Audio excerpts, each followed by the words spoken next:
कधीच नाही चुकणार तुमचे फेवरेट टीव्ही शोज झी5 सोबत, तेही एकदम फ्री।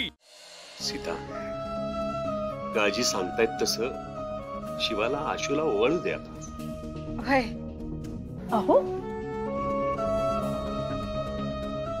वहिनी, आजींच्या वयाचा मान ठेवून तरी आपण तिला परवानगी देऊया।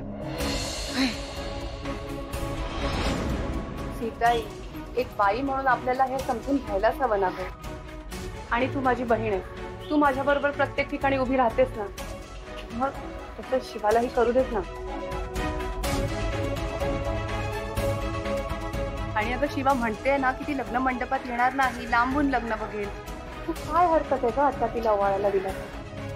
अजिबात नाही आहे।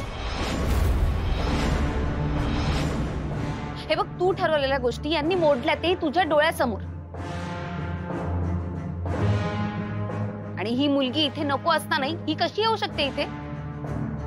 ऑलरेडी खूप खोटं बोलून झालंय यांचं, अजून किती नाटकं सहन करायची आहेत?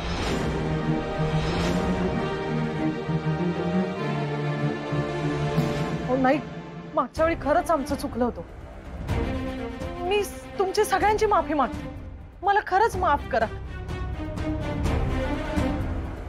आई आई, तू तू नको माफी मागू। हे बघ, माझी चूक आहे, मी जाते निघून। हे बघ आई, अगं एवढं सगळं होऊन यांनी लग्नाला होकार दिला, हीच खूप मोठी गोष्ट आहे ना आपल्यासाठी। आणि काय हरकत आहे, माझ्या या दोघांनाही लग्नाच्या खूप खूप शुभेच्छा आहेतच। मी नाही थांबत, उगाच कोणाला त्रास नको, मी जाते।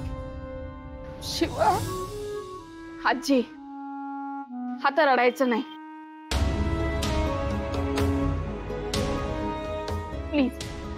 अगं आपल्या दिव्याचं लग्न आहे की नाही, मग ते छान आनंदात एकदम खुशीत झालं पाहिजे, एकदम भारी है की नाही? तू छान राहा, मी आहे। शिवा थांब,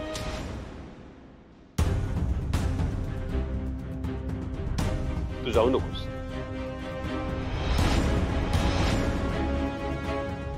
तू आशूला ओवाळ।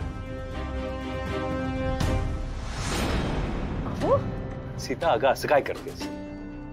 हे बघ, तिने तुला दिलेला शब्द अजून मोडलेला नाहीये। तुला ती आतमध्ये यायला नकोय ना, तर ती आत येणार नाही। आणि हे बघ, ही एकच गोष्ट आहे ज्यात शिवाला सहभागी होता येणार आहे, कारण ती इथे बाहेर आहे। त्यामुळे असं करू नकोस।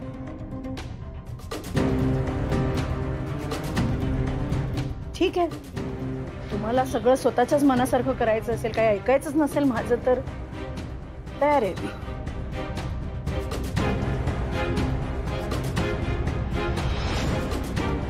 ओवाळ शिवा।